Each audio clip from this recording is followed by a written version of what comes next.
Hey, Renee. It's good to see you. It's Denise Renee. And Renee, what's your middle name, Renee? You don't have to say that. I know you don't want to have everybody stalking you. They'll know your full name and address. All right, we are we are not intending to start until 5 after. So if you need to grab a coffee or whatever it is, and I am streaming on 3 channels. So if comments or people come in, you might not see them if they're on a different channel than you are. And I'm probably going to repeat myself a lot during the next 5 minutes or 4 minutes before we get started.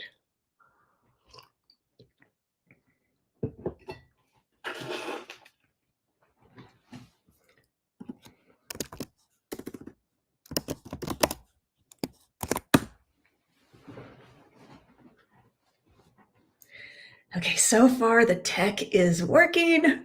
It's been interesting.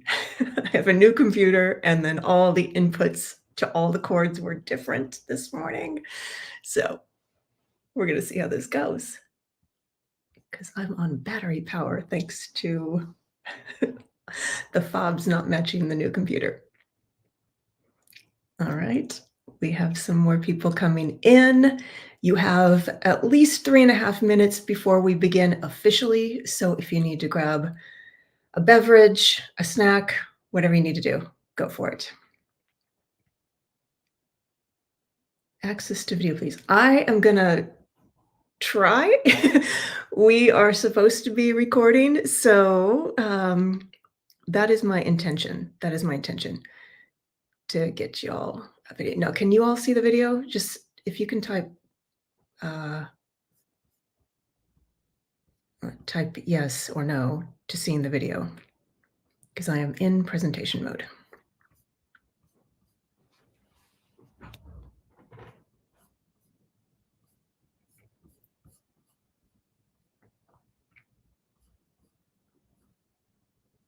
Cool. Thank you.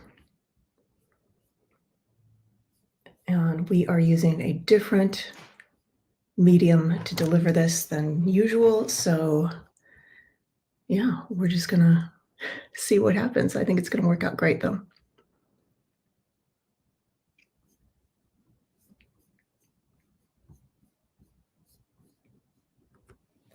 All right, it is 12:03. I will get started as soon as it hits 12:05 Pacific. Great. Thanks, Renee. And feel free to put any questions in the chat. And also feel free to take pictures of screens. This is going to go by pretty fast.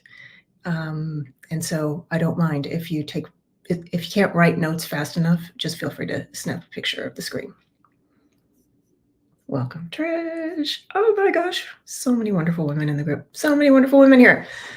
All right, we have about 1 minute, 1.5 minutes before we start officially, and then we'll get going.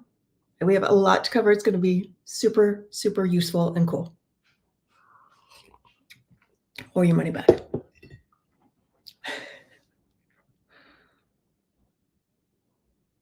All right, we're just going to let a couple more people in. Welcome, welcome, Beth. We are almost ready to start. Less than 1 minute, and I'll get going officially.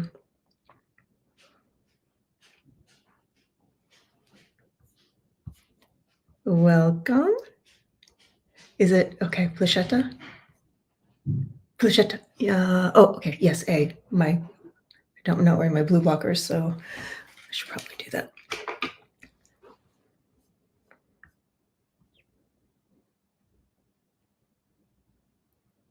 Oh, I'm so excited.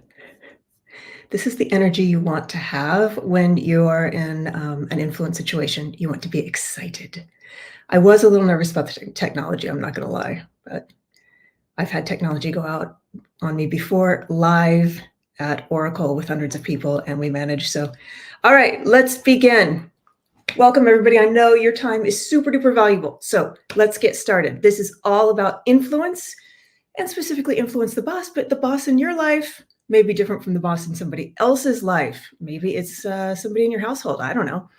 But in this session, here's what we're going to do. And like I said, we are going to go fast through a lot of stuff. But at the end, of course, if you want to reach out to me, you can. If you have any questions, you can snap pictures of this. But here's what we're going to cover.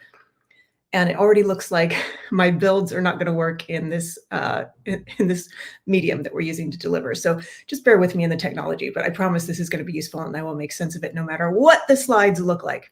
Okay, so what your boss really wants from you, but will probably never tell you. What gravitas really is and how to get it.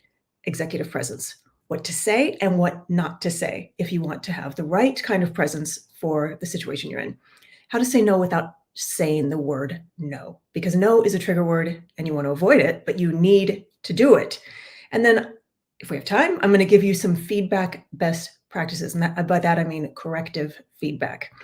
And then we're going to talk about why executive presence is so rare. I think it's rare, but it doesn't need to be rare. And then I'm going to just tell you how you can get it quickly, no matter how much you struggled before.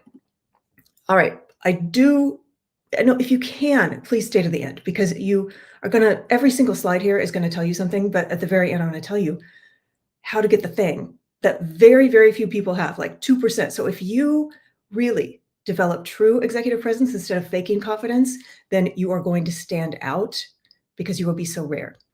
All right, so some of you already know me. So I grew up in a small town in Kansas and left the day after high school. And I made my way towards Silicon Valley, and I'm not going to say I lucked out. I manifested a job at Oracle Corporation, and I was a French major, people, and I ended up in $6 billion, now it's $100 billion, but $6 billion company in the finance department. So how did I do that? Well, I asked really good questions at the interview. We're going to talk about the power of questions. I got a master's from Stanford. I became the founder of Brilliance Inc. So I'm the CEO of Brilliance Inc. We developed that in 2008 with a business partner. We parted amicably about 5 years later. So it's been mine since 2008 during the bubble. Yes, I started a company during the dot-com bubble. I am a certified coach. I've been a certified coach and trainer in all the stuff we're going to be talking about to executives in corporate since 2004. So I've been doing this for a while. It was 2017 when I published Work-Life Brilliance. It became a bestseller. And I'm thinking Marshall Goldsmith had something to do with that because he endorsed it and put a beautiful blurb on the back. And the reason I'm bringing it up is because it's his birthday today. So if you want to go show love to the most loving coach on the planet who has just given all of us so much fabulous advice, please stop by Marshall Goldsmith's. And then I am so honored that I've earned the reputation of the last stop coach, because what that means is no matter how many coaches somebody's had, how many therapists somebody's had, how many podcasts they've listened to, and how many years they've tried to fix this, they fix it with me. And that is because I'm obsessed with time and I'm obsessed with figuring out what works. So all the tips I'm going to give you today work very quickly to elevate the reputation you already have or change the reputation you have if you need to. And I am a very proud, lucky mom of a 17-year-old. Okay, so normally this would build and we'd have this cascade of bullet points, but no, not this time. So what do you need from your boss? See if it's on there. If it's not, please put it in the chat. But I think that people want from their boss a lot. I want you to give me timely feedback. I need visibility. Respect my boundaries. Don't be texting me at 2 a.m. We want forgiveness from our boss. We want money, more title. And we want them to speak highly of me when I'm not in the room and when it matters. Want to back me up when that peer throws me under the bus. And just be nice, be kind, be respectful, and give me lots of praise. What do you think your boss needs from you? You can think it or you can put it in the chat. It's up to you. So here's what I think. I think your boss wants you to be easy. And by that, do what you say, by when I need it, don't make waves, play nice with others, don't ask for too much, take care of your own health so I don't have to, and so you don't leave us hanging while you go on medical leave. And give me the benefit of the doubt. Oh, and make me look good to my peers in leadership. I don't know what boss is going to tell you that, but they are thinking it. And as far as medical leave goes, I am not against it. I want you to take care of yourself, whatever that looks like. whatever that looks like. But here's the thing. Your boss does not want to find out you're burned out on the day you file for medical leave. They want to know you're struggling early. So, first of all, you need to learn how to work and influence in a way that doesn't make you struggle. And I'm going to show you how to do that. But if you do struggle, you need to fix it because your health is not worth it. And it will, I'm just sorry to say, but it will affect your reputation if you go on medical leave. Again, I'm not saying don't do it. I'm just saying let's avoid it because your health matters more than anything. Okay, so a lot of people have different emotions and different thoughts come up when I say the word influence. So just note for yourself. What do you think of when you think of the word influence?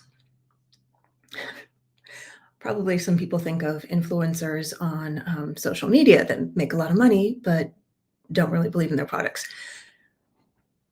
Before that, though, before we had TikTok and Instagram, most people would think influence might just be a normal conversation where mutual understanding is achieved. It is not a normal conversation. Just because you understand each other does not mean you have influenced somebody. Influence, well, I'm going to tell you the definition in just a minute, but first, let's talk about manipulation. It is not manipulation. Manipulation is getting somebody to do something that's not good for them. That's not what influence is. Think about your doctor. Your doctor, if they're a good doctor, would not manipulate you into doing something that's going to make you ill. Your doctor is going to try and influence you to take your damn medicine, if that's what's needed, right? So influence is convincing someone to do something, say something, or give you something while not screwing up the relationship. Because if you screw up the relationship, it was poor influence. You manipulated them to do something they didn't want to do. And great influencers leave somebody feeling grateful. Like, well, I really didn't want to do that thing, but after talking to Denise, yeah, I'm going to do it. I'm going to do it. And then they do it and they feel great about it. So influence is helping, but we're not taught really how to do it. So I'm going to talk about some myths. And one myth is that we can actually tell people what to do and they might do it. But other people are never, ever in your span of control. You are barely in your span of control. I mean, is it just me that says I'm going to do something and then I don't do it, even though I know it's a really good thing for me to do? I don't think it's just me. So it's hard enough to control ourselves. That's the little teeny tiny circle, the things we have control over. Only us.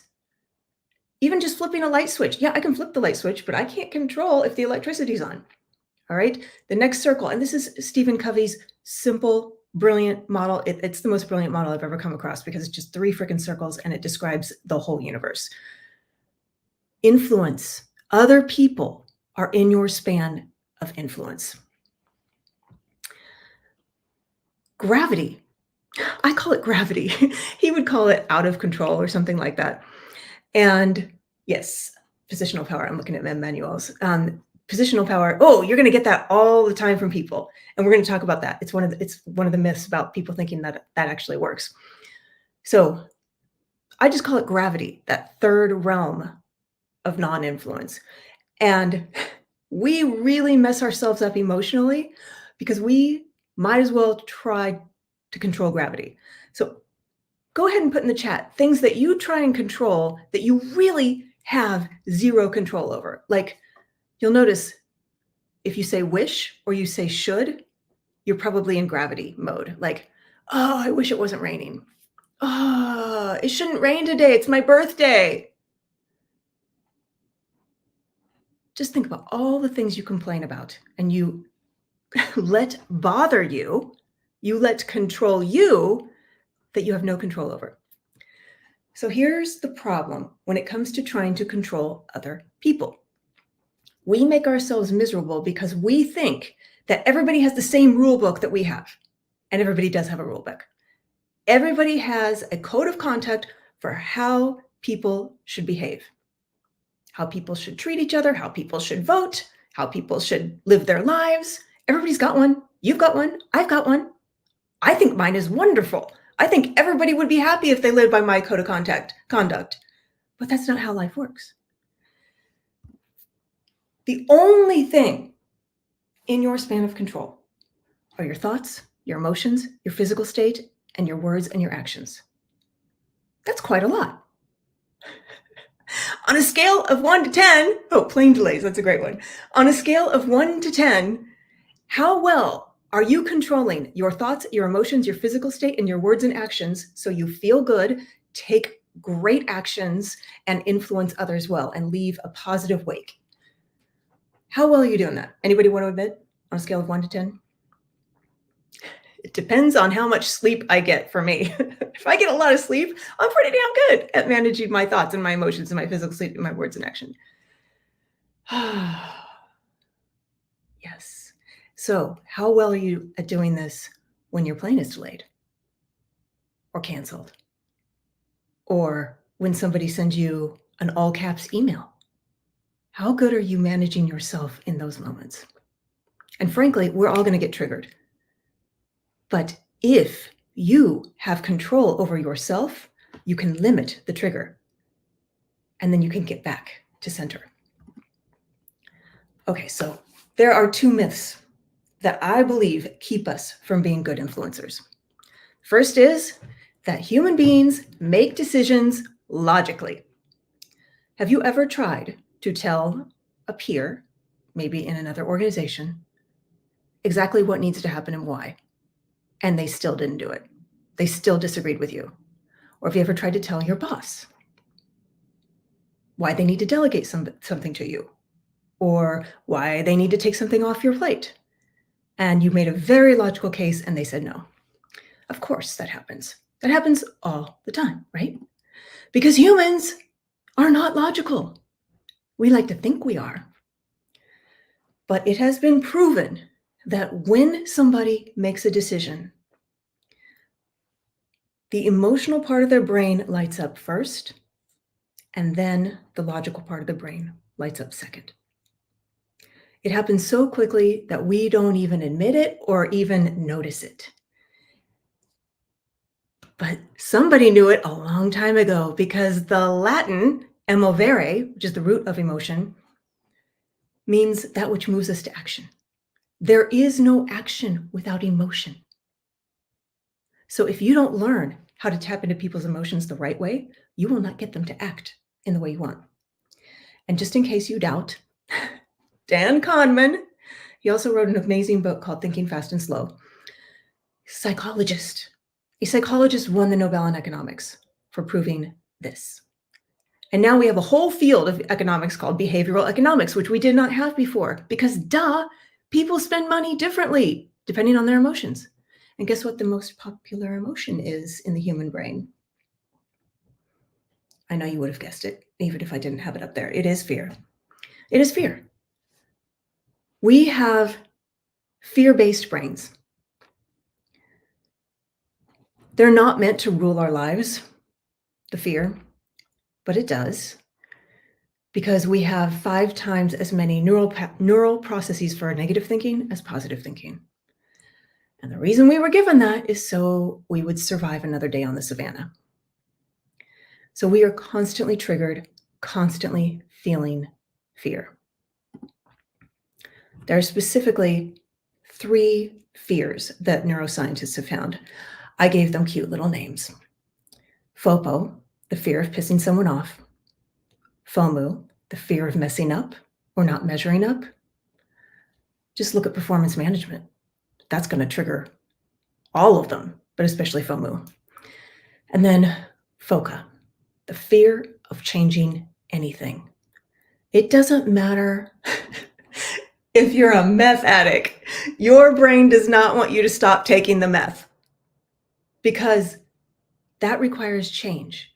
And it requires so much effort for your brain to change your behavior. It would just rather you keep the bad ones.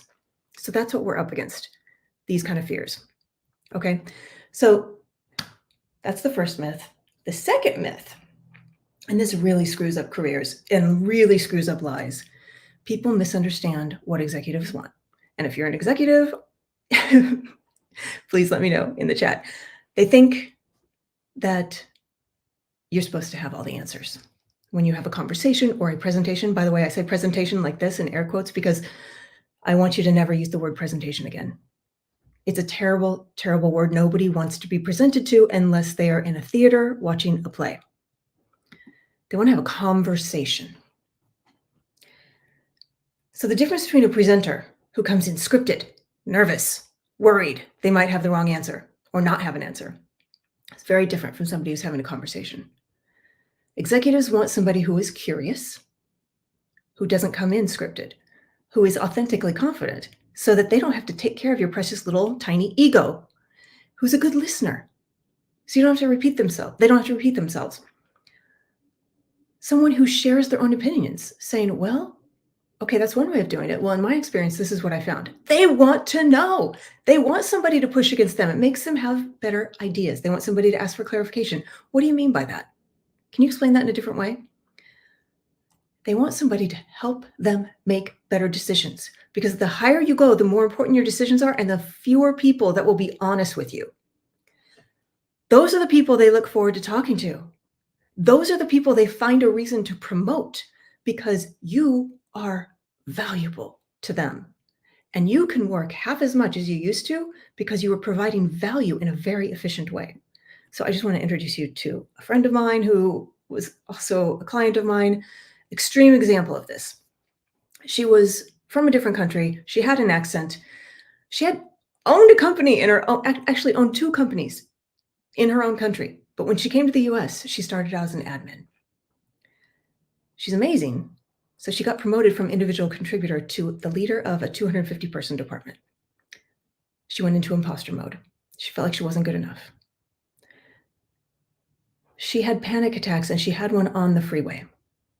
She lost her license and she nearly died, and she's a single mom. She was working 90-hour weeks, and she was spending her weekends scripting and rehearsing for the executive meetings she would have. And her job was to cut costs. And she had a plan for cutting costs that was going to impact executives. So she had to be telling executives bad news about things they were losing in their budget. And she wasn't sleeping. She had anxiety in the middle of the night, and she had to take medical leave. So we started right when she got back. And I taught her one of the most important and rare behaviors, radical curiosity.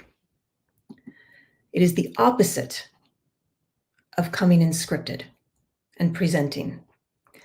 Instead of delivering at an executive, you are pulling forth from an executive. You are asking them great questions. And I swear, I think this is why I got hired at Oracle, even though I had a French degree. I had no idea what I was doing. I didn't even know what Oracle sold. I was so I had questions, and they were not used to people having questions and asking them. So you want to ask questions that start with the word what, or when, or how, never why. And there are certain statements, like say more about that, that act as questions when they land in the brain.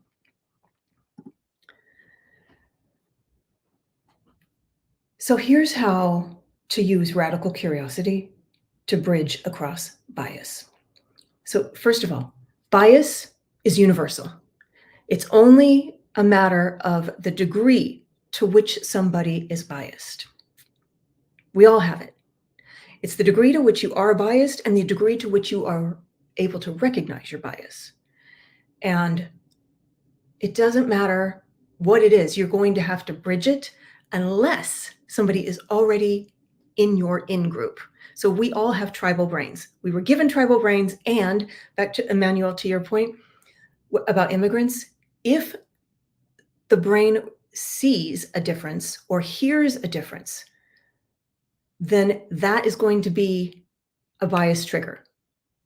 Now, if they have low bias and they are aware of their bias, that person will reset and start asking questions because, okay, my personality type is a 9. I'm a peaceful mediator. And so for me, the world is like one huge hug. Like I just love everybody except mean people. And then mean people piss me off. And I realize I'm biased against mean people. But when I meet somebody different from me, I just get really curious and ask questions. But that's not normal. Most people need to develop this, and you need to ask questions in a way that actually allows you to break through bias. So here's how we do it. Whether you know you're an outgroup or you don't, if you are not an executive, senior executive, and you're talking to a senior executive, right away, you know you're an outgroup, which is you're not in the tribe yet. You're in a different tribe. Maybe we're not a warring tribe, but you're in a different tribe. So you have to ask questions, and you have to do it in a calm, confident, curious way. You can't do it as a sycophant. You can't do it as the expert who's showing off all your knowledge and trying to prove yourself. So calm, confident curiosity is the state you need. And then you need those open questions to learn about them. Now, this is a different kind of meeting when your intention is to break through bias, because you are learning to find out things that they're passionate about and things you might have in common with them. So you might be asking about, where did you grow up? What was the school like where you grew up? And then you are going to send across information that is a match, information that is similar, and you will see it. You will see it happen. You'll see them lean in. You'll see their facial expression change where they have just put you in group, like, oh, you're like me. That is how we break through bias. And sometimes it's just you both have the same breed of dog. I don't know what it's going to be. It doesn't take a lot for somebody to move from out-group to in-group, because in-group actually feels good. Now you have another safe member in your tribe. So let me tell you about Evangeline. She was out-group, and they proved it to her, but she knew she was out-group because she's a Black woman working in the American South in an all-white, 90% male company in a field where there weren't a lot of women already. She was brilliant, and yet she was considered a worker bee. And we know she was an out-group because when her vice president quit, instead of rehiring for him, they gave her his job on top of her job without the pay. So now she's doing a senior director job and a VP job with no additional pay. She was pissed off, and she deserved to be pissed off. But now she had the reputation of angry Black woman. So she was stuck, and her team was burning out. She was working 80-hour weeks because she wanted to do a good job at this impossible task. She was overthinking and trying to numb it with overdrinking, which is one of the most common ways of trying to calm down overthinking, whether it's Xanax or overdrinking or whatever it is. And it was affecting her home life. She was taking it out on the only people that it was safe to take it out on, her husband and her daughter. But she was willing to take control of herself. She realized she could not control other people, but she could control herself with some help. So we worked together, and I was able to help her drop resentment and drop into curiosity, because she realized this was a strategy that could work for her. So I gave her my tool with all the questions to interview with somebody with, all the potential questions. She sent me 10 questions. I told her, you don't need that many because you already know these guys. So we narrowed it down, and I gave her a few questions. And she was doing the interview on a Friday. So I said, ask about the weekend plans, because somebody will give you something they're passionate about personally when they talk about their weekend. And then she was able to send information across.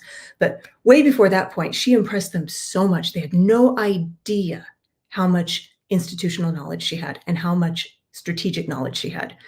So she had this conversation with the CFO. He said, this is the most strategic, helpful meeting I've ever had. You need to have this with the CEO. She had the meeting with the CEO. Same thing. He said, can you come to this C-level meeting that we're having? And then he invited her to this C-level gala. She was the only non-executive there, but of course she held her own. And he invited her to board meetings to present to board meetings. She completely changed how she worked because of this. Her team was thriving. She cut, she went from 80 hours to 45 hours. Her family was so happy, and she got the VP raise, of course. So all because she took control over herself instead of just trying to change the situation or change other people. And she broke through bias. And the golden rule, you got to throw it out. It doesn't work unless somebody's exactly like you. Nobody's exactly like you. You have to do unto others as they want to be done unto. And most people don't tell you what's in their rule book. They barely know what's in their rule book. They just think everybody should act like that. Doesn't everybody act like that? No.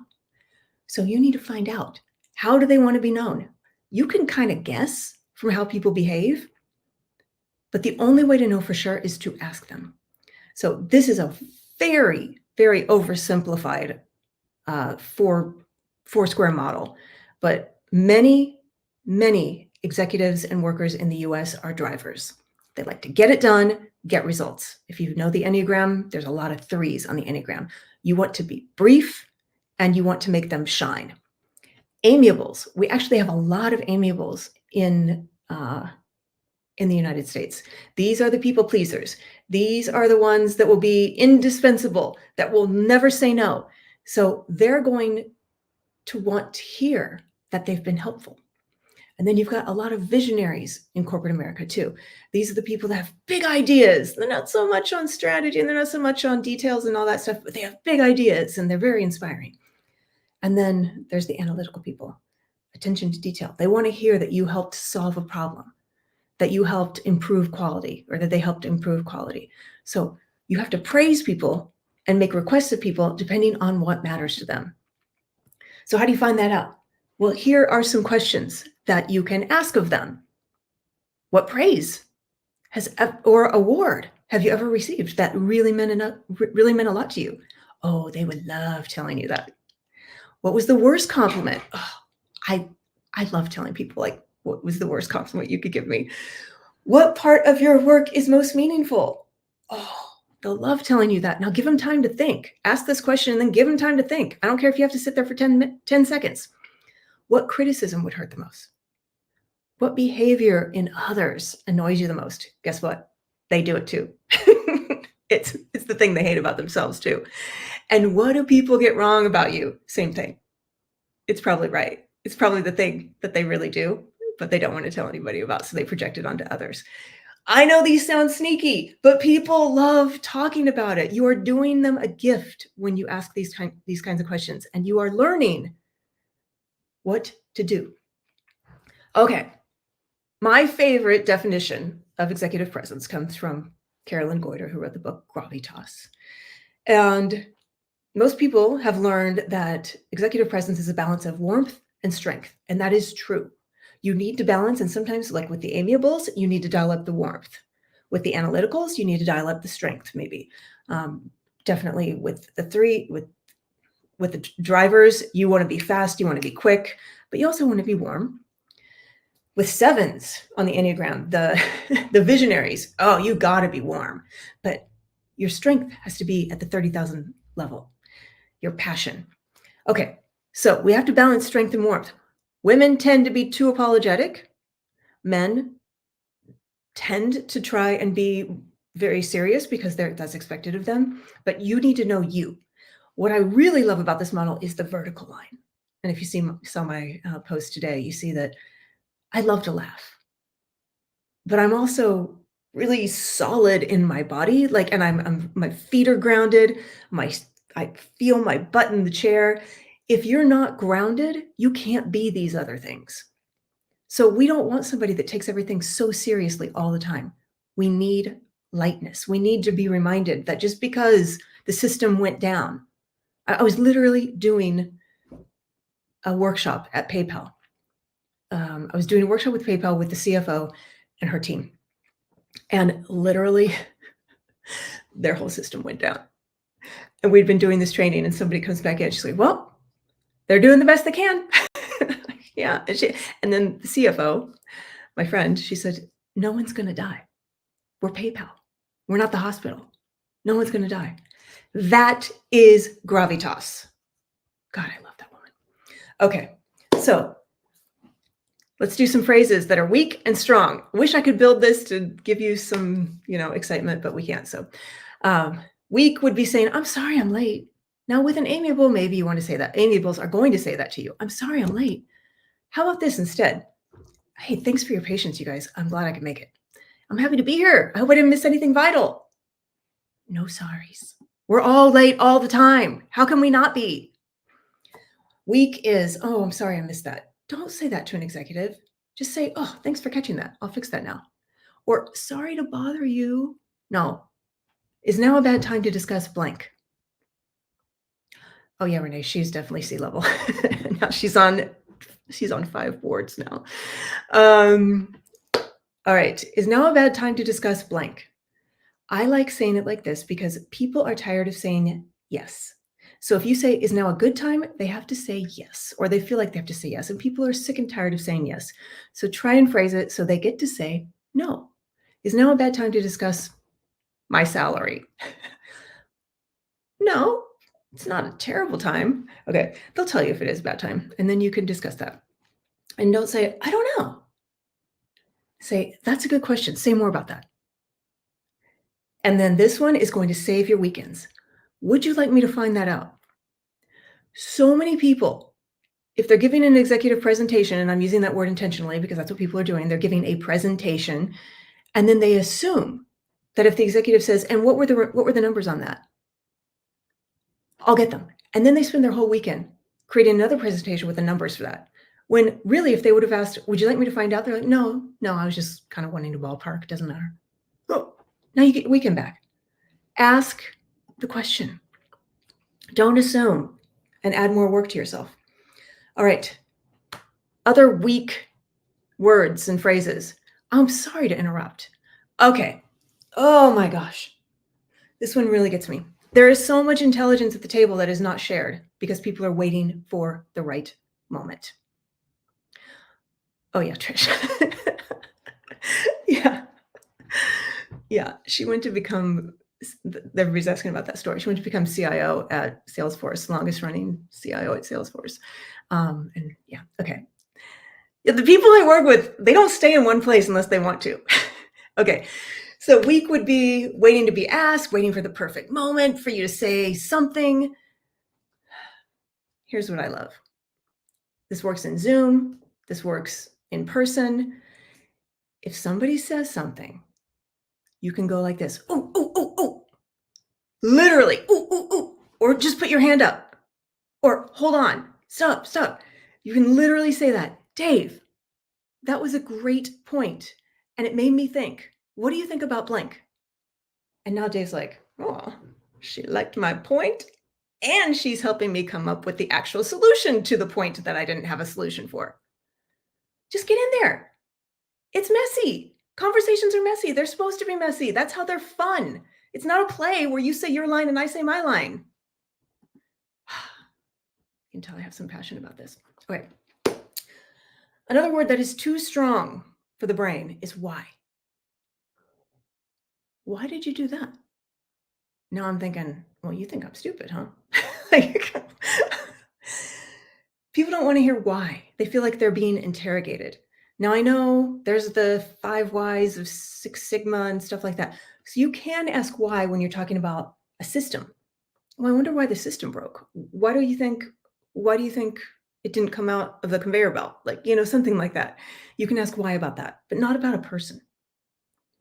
So if somebody says something to you about something they did or they decided, instead of saying why, just say, "So I'm curious, what led you to that conclusion? Or how did you get there? Can you give me the thinking behind it?" Okay. And then people don't like to hear the word no. They like to say the word no, but they don't like to hear it.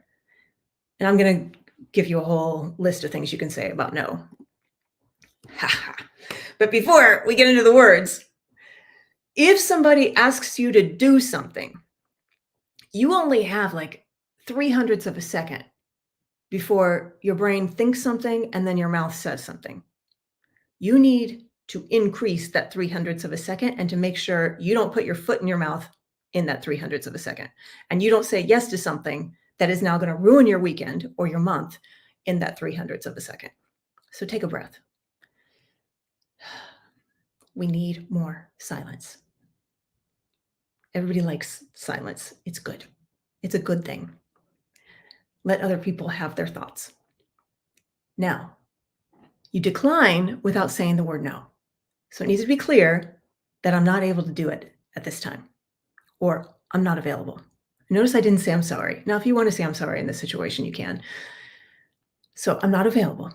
Now, If you want to, you can share a reason that they would care about. But if you don't have a good reason, you don't have to share your reason. And your other obligation could be you have to walk your parrot. Doesn't matter. Whatever your obligation is your obligation. You don't have to explain to them. If they ask, you can just say it's personal. Nobody wants to know that one. They just think you're like dying of something and you have to go to the doctor. So if you want to, you can thank them if it's sincere. Well, thank you for thinking of me. I'm really honored that you trusted me with that. I'm not able to do it, but I'm really honored. And then if you have something you can just present to them, you could say, I know of someone who could do it or might be able to do it, and it's in their expertise. Would you like their information? Now, please, that's probably not a great example. So please check with that person first, unless that person has already said, if anybody comes to you and asks you to do this, please send them to me. So you know what I mean. And then please drop the guilt, because you have just done this person a gift. How many people would say yes to that person and then not do it? Or say yes to that person and they didn't have the capacity and it took them 6 months to do something that should have taken a day? So you just did them a gift in declining, and now they can find somebody else who can do it. Make sense? Okay. All right. So why is this so rare? Well, you all probably have realized why this is so rare. This is not common sense. It kind of sounds like it is, but when we have these fear-based brains, this is not common sense. All right. So it has been said, and I agree, that the most powerful person in the room is the one with the most relaxed breathing pattern. They are able to think the best. They are able to moderate their emotions the best. And everybody at your table is probably intelligent, is probably good at their job. But if they are stressed out, if they are overwhelmed, if they are anxious, they have lost their power. Does that make sense? So there's another conversation, and we're going to talk about how to get that power back. But there is another conversation that I think a lot of people probably want some help with, because it's an important conversation for your career, and it can really screw up your reputation and your relationships if you do it wrong. And that is the corrective feedback conversation. So the way you've been taught to do it is probably not right. Or the way your brain has taught you to do it is probably not right, because your brain wants to cushion the blow or rip it off like a Band-Aid, whichever your preference is. And it urges us then to say words that trigger the other person. So we create the actual thing we're trying to avoid. So instead of blathering, you're going to be very concise, and this is okay if you script. It is better that this is one thing that I will allow you or permit you, or not permit, but you know what I mean. Recommend that if you have to script it, go for it. So you're going to open with a practiced statement that says what this is about. You're going to describe an action factually, irrefutably. Then you're going to describe a result that matters to them, platinum rule. And then you're going to assume positive intent so their identity is safe. And then you're going to invite their reaction. Okay, so let me just give you an example. And first of all, that first word is never going to be, can I give you some feedback? Please never say this sentence ever again. The word feedback is a trigger word. It now has such a bad connotation in the brain that you will immediately put them in fight, flight, or flee. And none of those are where you want them to be in this conversation. Also, never ask, so how do you think that went, Dave? Dave knows that you don't think it went well, and now he thinks you're just going to call him a liar if he says it went well. So it's just not. It's not a good question. So instead, just say, hey, Dave, I'd like to talk with you about that meeting we were just in. Is this a bad time? And if Dave says, yeah, I got a thing, okay, when would be a good time? And you nail it down, and you can tell him, we just need 20 minutes max. Okay, so then now Dave is in control. He doesn't feel like you just pulled him into this thing, and he has to abide by your instructions. Now, we're going to be objective. So I want you to think about if you were filming the situation and you weren't actually involved in the situation, you're just filming it objectively, how would you describe it? So here's what it might sound like. So, Dave, I noticed that when Dan asked you when the report would be done, you said it was stupid and unnecessary. Like, I'm literally quoting, like, he said it was stupid and unnecessary, and that you'd get to it eventually. And then you share an impact that you think that Dan would care about. So, and Dan didn't say anything to you the rest of the meeting. I'm afraid that if he feels disrespected, we'll all end up doing extra cleanup work. Okay, that's probably something that Dan cares about. Now, Dan is probably feeling like, yeah, I really screwed up. Or maybe he's feeling like, well, Dan was stupid and unnecessary, and that said something stupid and unnecessary. I don't know what he's thinking, but whatever he's thinking, you need to assume positive intent. So I don't think you meant to offend. I'm just really curious. I want to hear what you think. What was going on for you? You have to have genuine, sincere curiosity in that question, or they will not tell you. And they probably won't even tell you the first time what's really going on for them. They might be getting a divorce. We don't know what's going on for them, but the more presence and curiosity and love we have for this person, like, this isn't you. Like, I know you. You're good. That's the intention that we want to send across. We want to create this safe space for them to really explain what's going on. And then we can help them. And it will improve the reputation. Now, they're probably not going to feel our love right away when you give this feedback statement. They're going to have a reaction. Just let them. It's okay. Nobody's going to die. You might be a little uncomfortable, but if you have a plan to just let them have the reaction and just let them get it out. Okay. So say more about that. What's going on for you? Because this is unlike you. Like, you're normally more patient with people or whatever it is, whatever you know about them. Makes sense? Feedback? Everybody promising never to use the word feedback. You can say the word feedback when you're talking about it without actually having that conversation, but not when you're actually delivering the message to somebody else. All right. So all of this stuff, it's just words, right? It's just words. So why is it so freaking hard?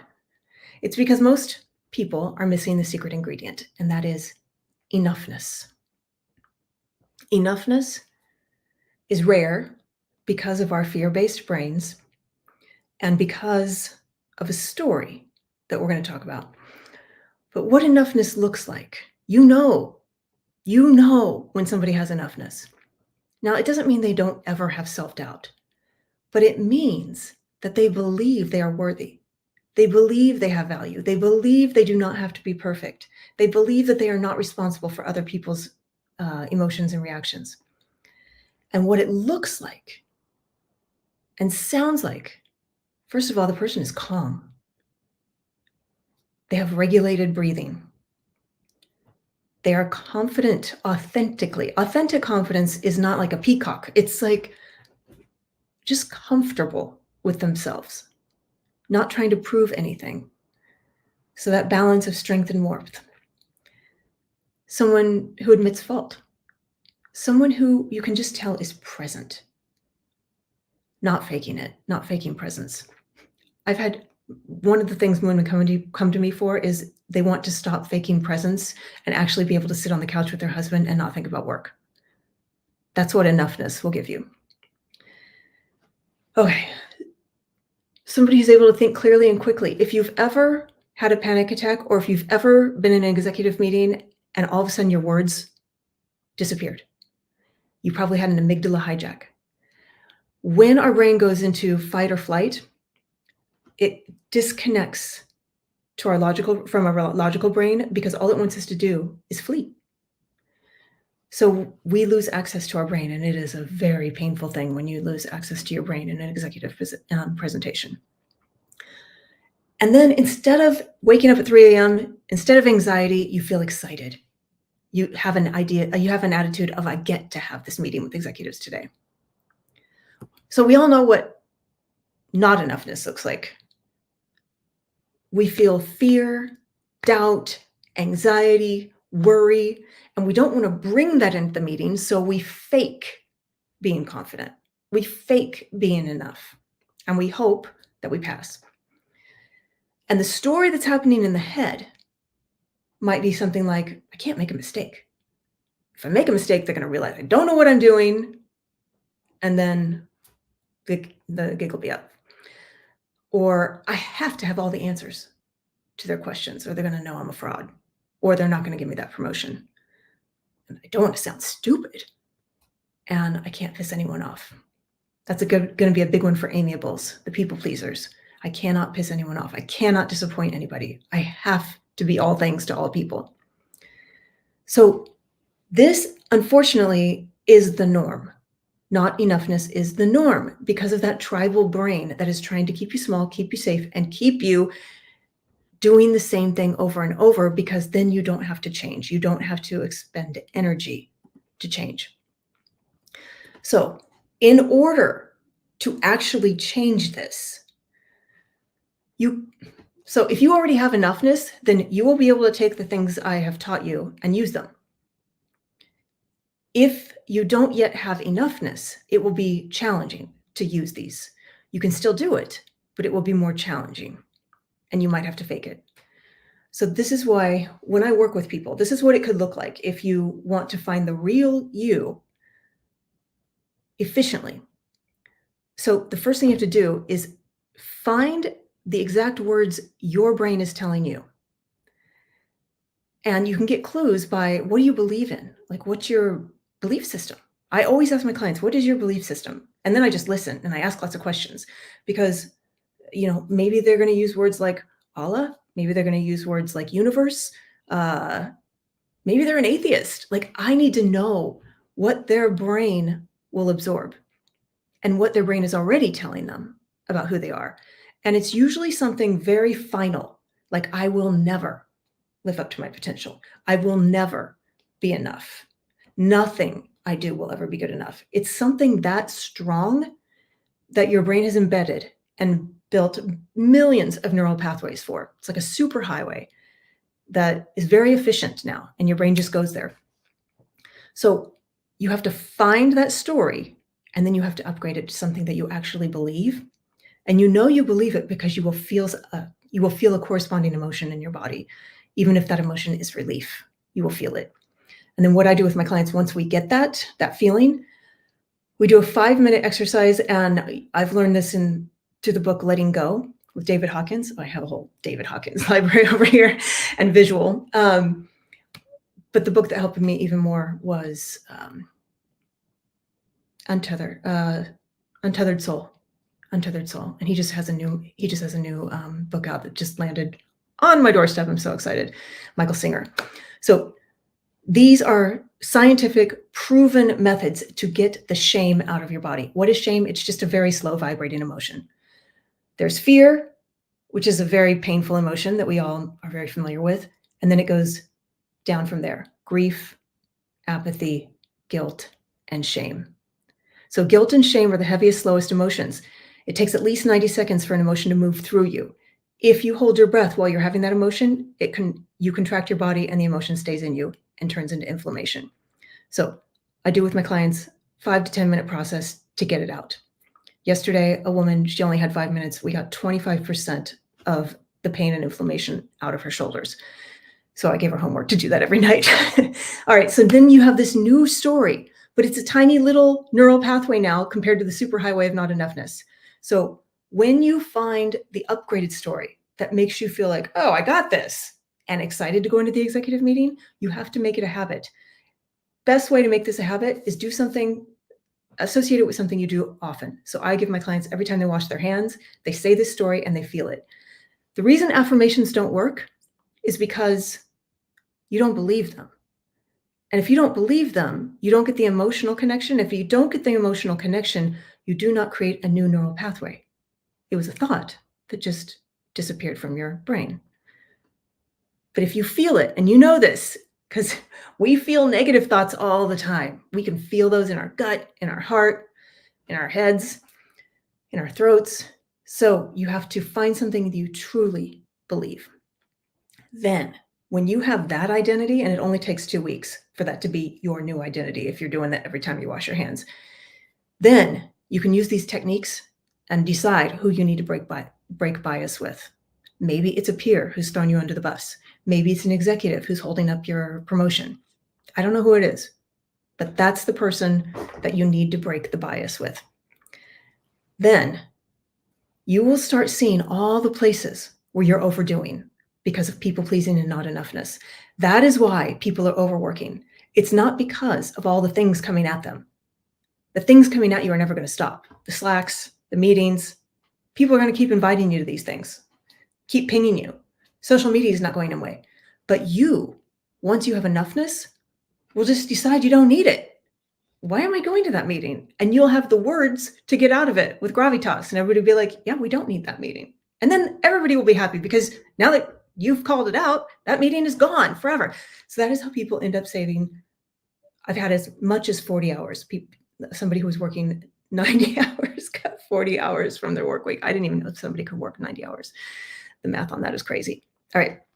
Then if you want to get a promotion, then you use the conversation tools, the influence tools, to position yourself for that. And that is when you're changing your reputation from worker bee, who just does whatever they're asked and works really hard, to queen bee, who makes massive change with very little effort. There is no such thing as king bee, but you know what I mean. Whatever the equivalent would be for men. Master influencer, whatever. So let's see, I'm trying to see, it's not showing me the very bottom of this. Okay, and if you didn't want a promotion, but you just wanted somebody to respect you more and you just wanted to work less, it's still really important to break through bias with your peers so that your life is easier and more enjoyable, and you are involved in the conversations that you need to be involved in, and that they are using your brilliance instead of overlooking you. So whether you want a promotion or not, I highly recommend that you use these tools to change your reputation, to be the most powerful you can be. And then that's just going to cascade everywhere in your life. And it's going to improve your health. It's going to improve your relationships with your family, with your kids, and your kids will become master influencers too. And just the whole joy level in your life will go up. And that's why I talk about work-life brilliance, not work-life balance, because who gives a shit if you're working fewer hours if you're miserable? Yeah. If you want to be seen as a thought leader in your organization, you have to break through bias. You have to elevate your reputation unless it's already there to begin with. And okay, so, oh yeah, I was on the give a shit about work-life balance. So my goal is to lift everybody's potential. Everybody who comes into contact with me, I want to help them reach their potential. So if this presentation helped you do that, then I'm feeling very blessed and grateful. If you want more help and you would like to figure out how to tailor this to your situation, please reach out to me. I think you know how to find me. LinkedIn is probably the best place. Just DM me from there. And if there's somebody in your life that you know has not enoughness and it's killing them, we don't know when, but this is serious stuff. So by the time people come to me, unfortunately, they've tried a lot and it hasn't worked. And their inflammation markers are cancer level. They have diabetes. They have high blood pressure. This is how you get off the medication. It is enoughness. This is how you get off the Xanax. This is how you go to sleep at 3 a.m. Your body's going to wake up naturally at 3 a.m. It just does. Most people's do. But then you just go right back to sleep because you know you got this tomorrow. You're fine. That's what enoughness does. So if you have somebody in your life like that, please let them know that I'm here to help. I have a free masterclass if they want to watch it. It's in my profile. And if you have, aw, thanks, Trish. You're phenomenal too.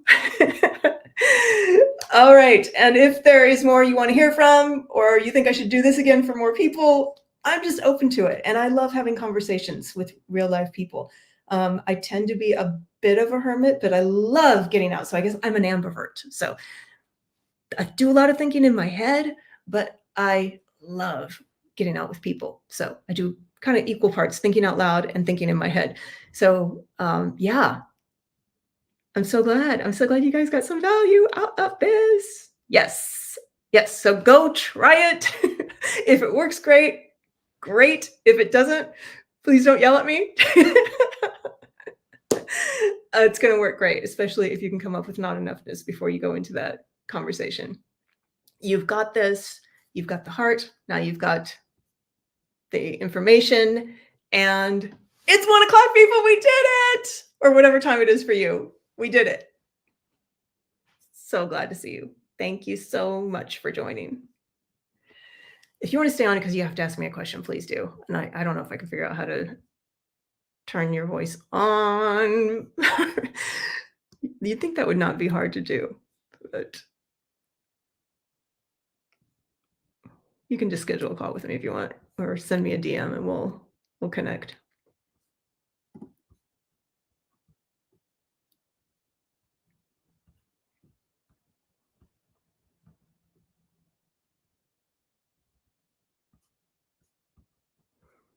And in the meantime, I will research this medium and see if there's anything that we can do even better to make the technology even smoother. But I'd say we did a freaking fantastic job communicating with each other.